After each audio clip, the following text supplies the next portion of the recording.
Fidèles amis télé et radio spirituels, chers amis internautes, bonsoir. Le concept de Dieu dans les religions panthéistes ou panenthéistes peut s'étendre à différents niveaux d'abstraction en tant qu'être suprême, puissant, surnaturel, c'est-à-dire l'absolu, l'infini comme la haine, ou en tant que déification d'une entité ou de catégorie ésotérique. Toujours est-il que la problématique de Dieu, du divin ou de la divinité laisse accouler beaucoup d'encre et de salive. Et c'est pour mettre la lumière que nous avons reçu pour vous, chers internautes et téléspirituels, quelqu'un qu'on ne vous présente plus, Sylvain Kouassi, et qui est déjà là dans notre studio pour nous parler un peu du concept de Dieu. Et avec vous, Sylvain Kouassi, nous allons parler de Dieu et de la chrétienté. Est-ce qu'on peut être déjà chrétien ou musulman? Pourquoi pas, tout en gardant ou en honorant les cultes endogènes. Avec vous, nous allons essayer de parler de ça. Mais avant, bonsoir. Bonsoir. Et bienvenue au cœur de mystère. Je suis avec vous. Et dites-nous, qu'est-ce qu'on peut déjà comprendre par le concept de Dieu? Où le trouver? Ou dans quelle église ou synagogue? Non, parler de Dieu, du concept de Dieu, de son existence, parfois ce n'est pas aisé. Dieu, personne ne le connaît. Personne ne connaît Dieu. On ne peut même pas l'imaginer. Mais peut-être que d'autres peuples l'ont imaginé, comme l'Occident l'a imaginé. L'Église catholique aussi l'a imaginé. Et le Dieu des chrétiens n'est pas le Dieu des musulmans, n'est pas le Dieu du judaïsme. Non. Le Dieu prend plusieurs formes dans chaque religion. On trouve vraiment le concept de Dieu en Afrique. En Afrique, et les Africains, les ancêtres africains ont déjà dit que Dieu est l'inconnaissable. C'est ce qu'on ne peut pas imaginer, on ne peut pas réfléchir sur lui, qui est Dieu. Il n'est pas invisible, il est inconnaissable. Parce que l'invisible, on peut le retrouver dans une démarche initiatique, le visible devient visible après. Donc on a dit, il est inconcevable. Et ils ont donné un nom. Nos ancêtres, Mao Lissa. Ça explique cette notion d'inconnaissable, ce concept qu'on ne peut pas définir. Et Mao veut dire la grande ombre. Et Lissa, le soleil. Donc le soleil dont nous parlons qu'il est Dieu, on ne peut pas le voir parce que la grande ombre empêche de le voir. D'accord? En Égypte, on trouve la même chose, le même concept de Dieu, Amon-Ra. Amon, le caché. Il n'est pas visible.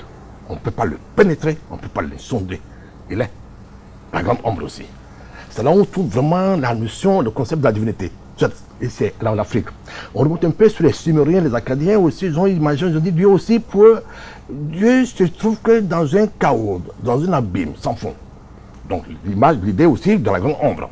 On dit dans cet abîme sans fond apparaît une étoile qui surgit dans ce chaos. En regardant cette étoile, ils ont dit c'est l'étoile à 8 branches.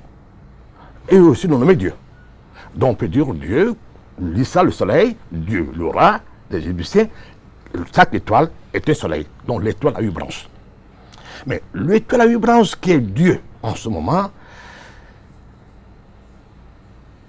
et comment on peut approcher Dieu? On peut quand même, comment ce Dieu qui est l'étoile peut se révéler à nous? S'il existe, c'est bon, il faut qu'il se révèle aux humains. Et que sommes-nous par rapport à ce Dieu? Il faut retourner dans la Genèse. Donc nous avons l'idée de Dieu. Qu'est-ce qu'il a dit lui-même?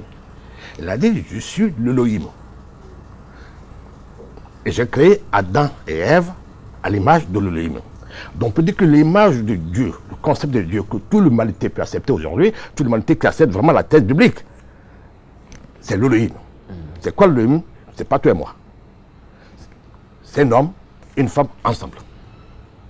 D'accord? C'est ça l'Elohim.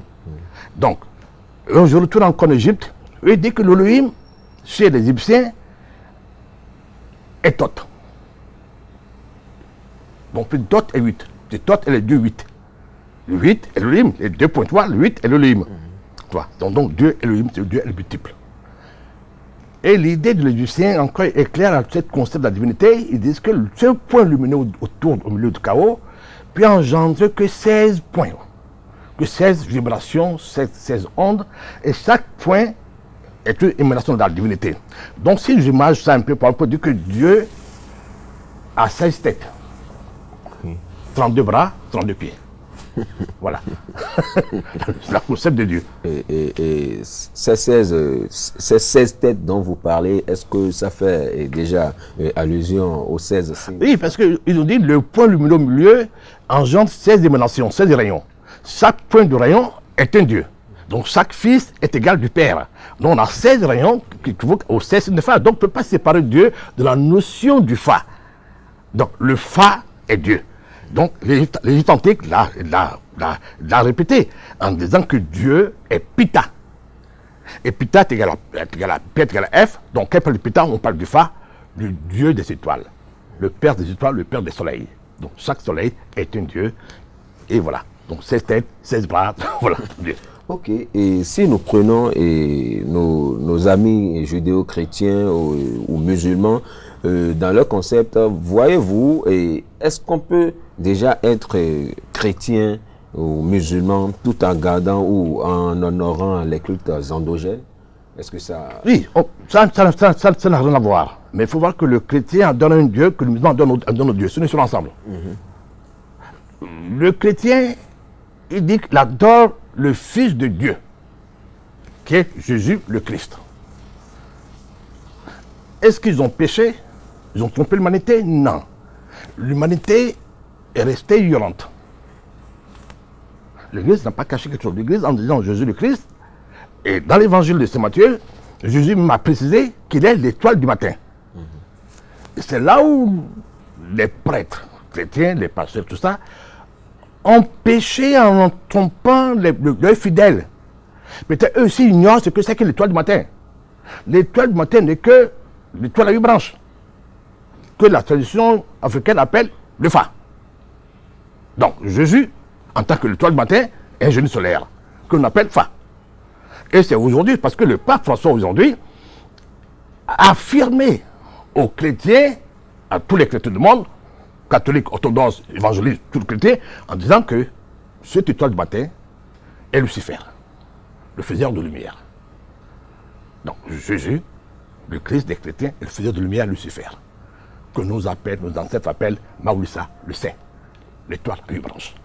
Chez les musulmans, Allah aussi est une étoile, est un point de l'étoile. C'est-à-dire, chaque étoile a 16 rayonnements. Le 15e rayonnement de cette étoile, qui est aussi fils de Dieu, égal du Père, chez les Juifs, on l'appelle Samek, les musulmans l'appellent Allah. Voilà. Donc, le Christ, lui, c'est le 8. Oui. Le soleil. Oui. Jésus n'est pas le 8. Jésus est qui? Jésus est le 6. Le 6 du 8. Le 8. Donc, dans le Fa, on dira Tché. Tché est un Christ. Tché est un soleil. Et Tché, Issa est Jésus. Donc, le mot Jésus même n'est pas un nom français. Le mot Jésus n'est pas un nom juif, des Juifs, non. Il dit Yeshua. C'est nos ancêtres du Tado qui le nomment Jésus, cette étoile, qui est en telle l'étoile de Tché-Medi. Voilà, l'étoile de l'amoureux. Parce que Tché-Medi, en même temps, est l'étoile, et Tché-Medi est la marque de toutes les autres étoiles. C'est parce que Papias, dans ce livre, le synthétiseur de toutes les autres étoiles. Okay. Ça, on peut l'expliquer plus tard. Et vous avez dit tout à l'heure que quand on prend le concept de Dieu, et que c'est en Afrique que l'on peut toucher ça de vive voix. Et déjà, toujours quand je fais allusion aux religions dites révélées, autres là, qu'est-ce que nous, nos religions endogènes, ont de si incompatible que les autres religions rejettent? Non, on n'a rien contre, on est la source première de toutes les religions. Et parce que quand on parle du concept de Dieu, il faut parler d'Adam et Ève, qui est le fils de Dieu, ce que Dieu a créé. Hein? Et Adam et Ève n'est pas chrétien, n'est pas juif, n'est pas musulman. D'accord? Adam et Ève a une religion. Mais quel Adam? Pas le premier Adam. Le premier Adam est Dieu. C'est l'Adam de la séparation, l'Adam de la rupture. L'Adam séparé de Ève. Donc, l'Adam qui est sous l'arbre du bien et du mal, qui a créé une religion. Quelle est cette religion? C'est la religion naturelle et traditionnelle. Que dans le Coran, ils appellent Fitra. Donc, on peut dire que tous les enfants sont nés de cette religion, le Fitra, qui est la religion naturelle traditionnelle. Et quand je prends le naturel, c'est là où les Africains sont péchés. C'est pas l'endogénéité. Non. C'est pas l'endogénéité. L'endogénéité est un savoir local. D'accord? Et l'endogénéité, en tant que savoir local, est liée aux 4 éléments. Dieu n'est pas dans les 4 éléments. D'accord? Dieu a la quintessence. Donc, quand on parle de la religion naturelle, on parle de la religion de la virginité. La religion de la vérité toute nue. Donc, nos ancêtres nous ramènent vers qui? Vers Ève. Ève qui est le symbole de la nullité. La femme qui est le correspond de Ève aujourd'hui, dans le monde terrestre, le monde profane, quand on parle de la virginité, on parle de Ève. Tu vois, on parle le triangle d'en bas. On parle de Ève. Mais il faut décomposer le mot Ève, qui n'est pas un mot juif aussi. C'est ça où beaucoup de Kémites jettent la pierre aux juifs pour rien. Ève, c'est un mot mésopotamien. C'est les Mésopotamiens qui ont créé ce concept d'Ève même. D'accord? Et les juifs l'ont repris. Par Moïse, qui est un peu le père de la jeunesse, tout ça. D'accord? Et Ève, au fait, c'est le féminin éternel qui est sorti de la côte d'Adam.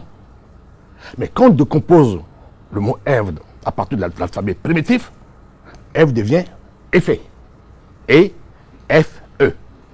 Quand on le voit bien, le E est plus pas I. Il fait l'amour. Donc c'est la religion de l'amour. Et l'amour est vérité. L'amour est justice. L'amour est équilibre. D'accord?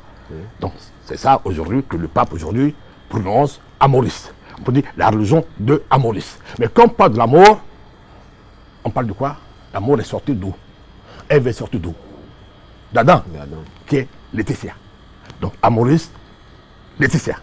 Amour et Césès. Donc on revient à la philosophie. Oui. Donc ils ont puisé ça de là-bas aussi. La philosophie de que l'amour, la vérité de Christ et la Césès. Et la Césès, donc ça veut dire que chez les Africains, on peut dire quoi?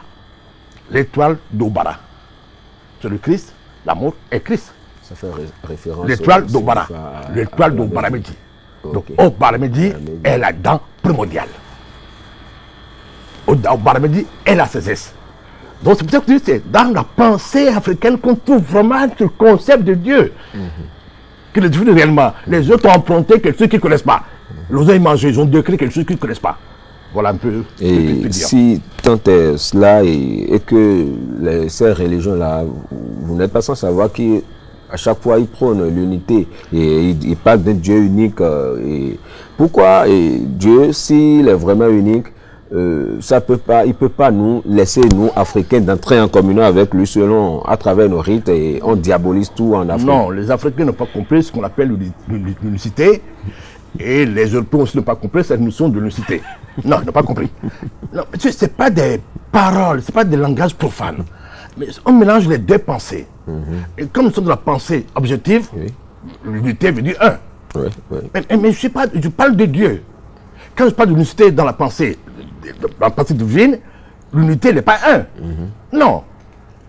L'unité vient du mot union. Et l'union, c'est le signe de la multiplication. Non, moi, la multiplication, c'est le multiple. Déjà, c'est le multiple déjà. Dieu est multiple. Parce qu'on dit que le point lumineux au milieu du chaos engendrait plusieurs points, plusieurs rayonnements, plusieurs émanations, plusieurs étincelles qui constituent les 16 dieux. Donc c'est multiple. Et l'image de Dieu créée dans la Bible, Adève, il est multiple déjà. Il est Elohim, c'est le multiple. Donc on n'a pas d'unicité. En fait, les Européens, l'Occident n'a pas... au contraire, les Européens ont fait un travail formidable. C'est les Africains aujourd'hui qui n'ont rien compris. La pensée de la divinité. L'Occident a dit que Dieu, le Père Céleste, comme eux, ils ont renié la pensée subjective, ils ont imagé ce Dieu. un vieux barbu qui est au ciel. On le voit souvent dans la Bible de Jérusalem. Sur le pape, pour le tableau, tu vois un vieux avec les anges au ciel. Ils ont créé des anges, ils ont créé avec des ailes, ils ont créé Dieu, un barbu avec au ciel. Qui a son fils à sa droite. Jésus. C'est l'imagerie. On ramène ce qui est inconnu, ce qui est subtil, ce qui ne peut pas concevoir. Les Blancs ont osé le ramener. L'ont imagé. Tu vois. Et ce Dieu, les Blancs l'ont donné un attribut, d'où il est sorti. Le mot Dieu pour eux, c'est Zeus. Donc Zeus est le père de l'univers. Est le père de cette pensée qu'ils ont été Dieu. Tu vois. Et Zeus, quand on le bascule en nombre d'idées, quand je parle de nombre d'idées, c'est encore les Africains qui ne comprennent pas. Le 9 en tant que nombre d'idées n'est pas 9 en numérologie, ce qu'il raconte là. Non, ça n'a rien à voir. D'accord? Ce grand vieillard barbu, que personne n'a créé, qui est incréé, qui a conçu le ciel, la terre, qui règne. Mais, dans leur grande humilité, ils ont dit encore, ces enfants hélènes qui ont créé cette divinité, Dieu, ils ont dit que quand lui-même régnait à l'Olympe, le désordre s'est installé. Donc, il peut pas être Dieu. Qui englobe tout l'univers. Parce que lui-même, quand il régnait, le désordre s'est créé. Donc, ils ont dit, lui-même, il est parti chercher Thémis, la gardienne des lois, qui est le Dieu 8. Donc, ça revient à la conception de l'Afrique, à la conception de l'humanité, que Dieu est 8. Le être primitif, à l'image d'Adam, le Dieu 8. Et c'est le 8 qu'on appelle le Christ, qui est l'étoile à 8 branches, qui est Dieu. Voilà. Ok, Monsieur Kwasi, je disais, la tolérance que les religions ont pour ces religions révélées n'est-elle pas le témoignage de leur authenticité? Oui, non, en Afrique, la religion est basée sur la tolérance, sur la flexibilité. Le père qui engendrait ses fils. Et chaque fils engendrait d'autres fils.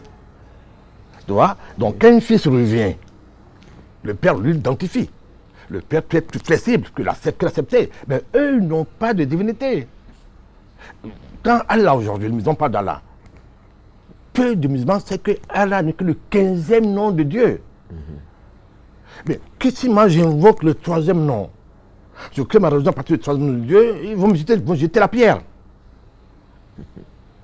Tu vois? Alors que Allah lui dit, je suis miséricordieux. Et la miséricorde a quitté le 15e. Parce que chaque émanation de Dieu porte les autres autour de lui. La miséricorde, c'est la notion du 4e Dieu. Mais Allah, qui est le 15e, parle déjà de cette miséricorde. Et Allah finit où?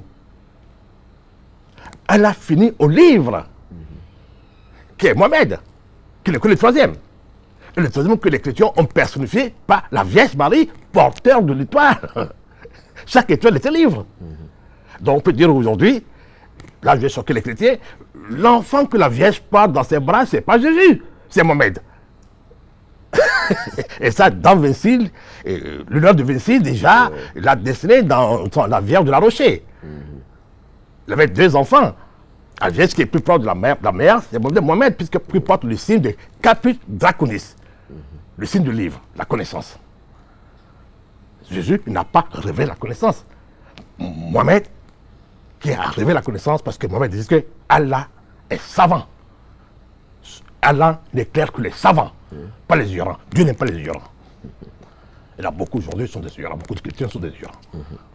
Et Sylvain Kwasi, vous, en tant qu'Alagba du Fa, comme j'ai l'habitude de vous appeler, est-ce que, selon vous, le salut aujourd'hui, où la solution à un problème se trouve réellement, comment on appelle, en Dieu, qui est l'universel, ou dans les rites religieux? Non. Le salut se trouve qu'en Dieu. Les rites religieux, c'est un savoir local. Et nos rites sont tous basés sur les éléments. Les 4 éléments qui sont les esprits terrestres, qui sont des volts. Le salut se trouve en Dieu. C'est pour ça que l'Église parle de l'espérance. Dieu est l'espérance en tant que l'étoile, en tant que jeune solaire. Et c'est l'étoile de Dieu qui est en chacun de nous. Et c'est l'étoile là qui sauve. L'espérance, ce n'est pas la foi.